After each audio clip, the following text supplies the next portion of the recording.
Ìkan nínú ọ̀pọ̀lọpọ̀ ìwà ìkà, ìwà ọ̀dájú, ìwà ọ̀bániláyéjẹ́, ìwà ìmúnilẹ́rú tí ẹ̀yin pastors máa ń wù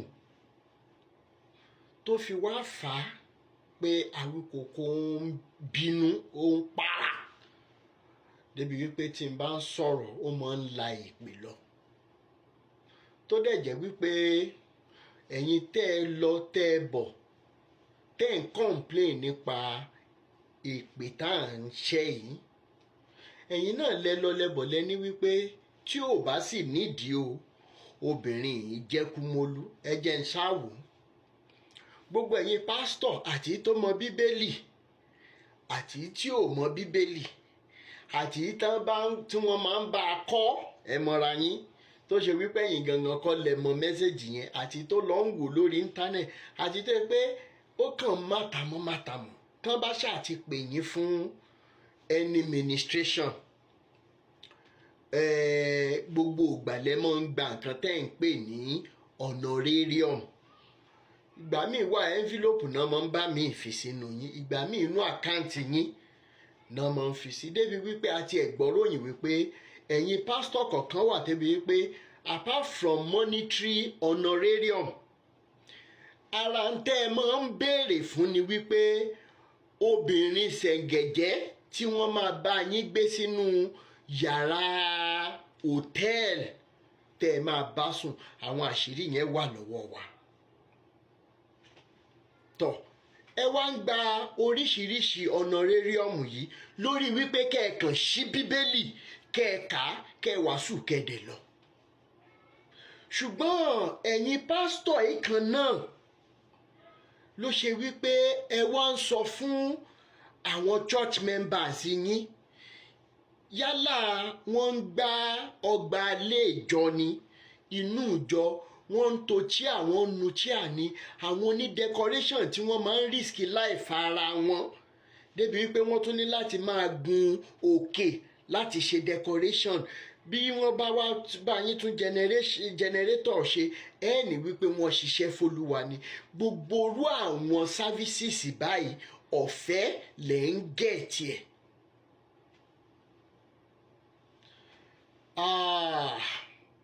Kí wá ló fà á tó ṣe wípé báwo lọ̀bọ ṣe ṣorí tí náà kí ò ṣe, tó bá jẹ́ ara Olúwa ẹ̀ náà ni gbogbo yín ń ṣiṣẹ́ fún. Ọ̀pọ̀ nínú àwọn tó ti bá yín ṣiṣẹ́ yìí lọ́fẹ̀ẹ́ lófò ni wọ́n ti rí ìjàmbá he, náà ti rí ìfarapa he lórí iṣẹ́ tí wọ́n ń bá yín ṣe lọ́fẹ̀ẹ́ lófò, tẹ́ẹ̀dẹ̀ tún dá sí i. Dípò kẹ́ ẹ fún wọn lówó láti lọ sí ilé ìwòsàn láti tọ́jú wọn, ǹjẹ́ mọ̀ tẹ́ ń ṣe? Àwọn obìnrin lẹ̀ ń fún lówó yẹn, ìmíì gan ra lé fóbìnrin, ìmíì ra mọ́tò fóbìnrin. Bẹ́ẹ̀ dẹ̀ lélẹ̀ àwọn tó ń bá yín ṣiṣẹ́ nínú ọgbà lọ́lọ́kan òjọ̀kan ọ̀fẹ́ náà ń ṣe. Ẹ wá ní wípé Awíkòkó ń fìtara sọ̀rọ̀. Báwo lèyìn ó ṣe máa rí irú ìwà ìkà báyìí, irú ìwà bàjẹ́ báyìí, ayé fàmílétè ń tutọ́ báyìí? Kò yọ àwọn olórin yín náà lẹ́ o tẹ́ ẹ pè lólórin ẹ̀mí, tèmi ń pè láwọn entertainers lásán. Tẹ́ ẹ bá fẹ́ bá mi figagbága ẹ jáde. Mi ní sọ jù báyìí lọ́nà kó mọ́dà ìgbà tó yẹ pé ṣé bó ṣe pẹ̀lẹ́ fún wọn ni, ìgbà wo lẹ̀mí jàgídíjàgan tó gbé ọwọ́. Ṣùgbọ́n à ń retí kí wọ́n jáde kí wọ́n sọ wípé àwọn sọ́ọ̀rì. Ṣé ti rí condition yẹn wípé lóòótọ́ ni àwọn messages táwọn ń give àwọn fi ń de àwọn èèyàn mọ́lẹ̀ ni, àwọn fi ń bayé aláyé jẹ́ ni.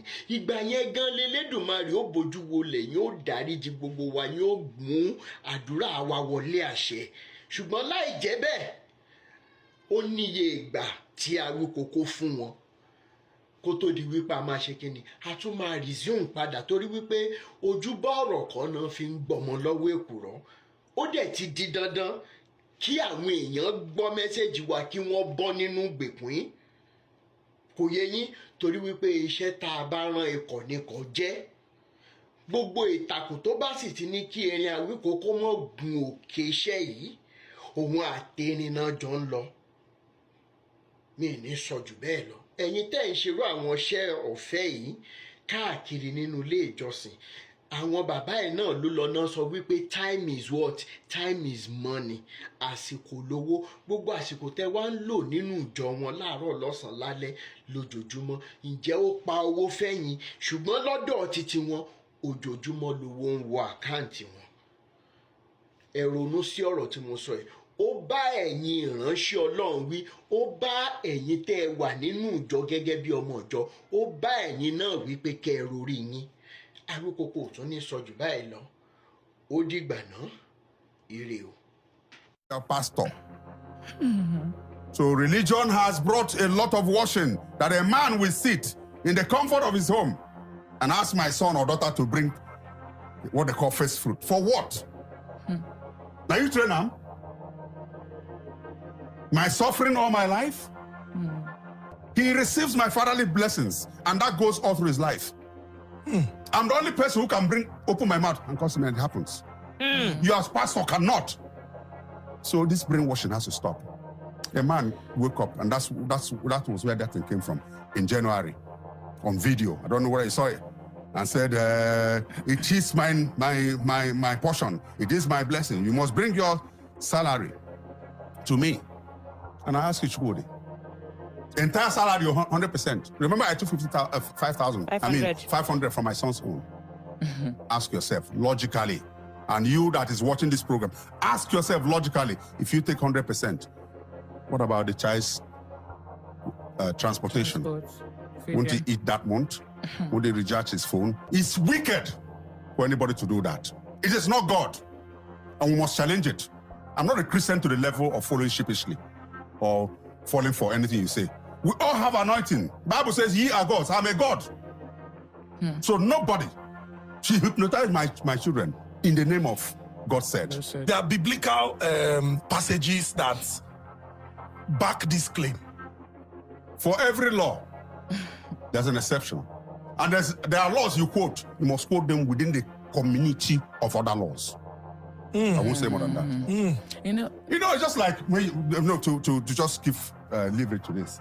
There are places in the Bible that say no alcohol, and some other places will say a little alcohol. Is it not so? So don't just quote it for your own.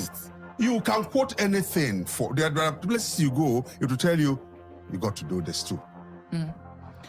Okay, so I really admire your parenting skill, because that follow-up to what Ezinne said there. When you posted that video introducing your son to the industry, you made it clear that he should be treated like every other. Remember, yeah, not like as my son. Exactly. Because when they start